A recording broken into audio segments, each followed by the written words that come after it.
ভরা বসন্তে প্রবেশের আগে আবহাওয়া বদল।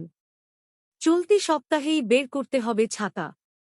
টানা বৃষ্টির পূর্বাভাস দক্ষিণবঙ্গে, সেই সঙ্গে বাড়বে তাপমাত্রা। আলিপুর আবহাওয়া দপ্তরের পূর্বাভাস, রাজ্যে একটি বিপরীত ঘূর্ণাবর্ত তৈরি হতে চলেছে, যে কারণে দক্ষিণ পূর্ব দিক থেকে প্রচুর পরিমাণে জলীয় বাষ্প প্রবেশ করবে। ফলে উত্তর পশ্চিমের শীতল বাতাসের সংস্পর্শে এসে বজ্রবিদ্যুৎ সহ বৃষ্টিপাতের সম্ভাবনা তৈরি হবে, যার জেরে দক্ষিণবঙ্গের বিভিন্ন জেলায় হালকা থেকে মাঝারি বৃষ্টি হতে পারে।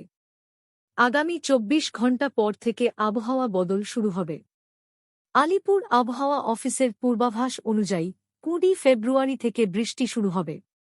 আগামী 24 ফেব্রুয়ারি পর্যন্ত চলবে বৃষ্টি, যে কারণে তাপমাত্রা আরও বাড়বে। এরপরই পুরোপুরি বিদায় নিতে চলেছে শীত।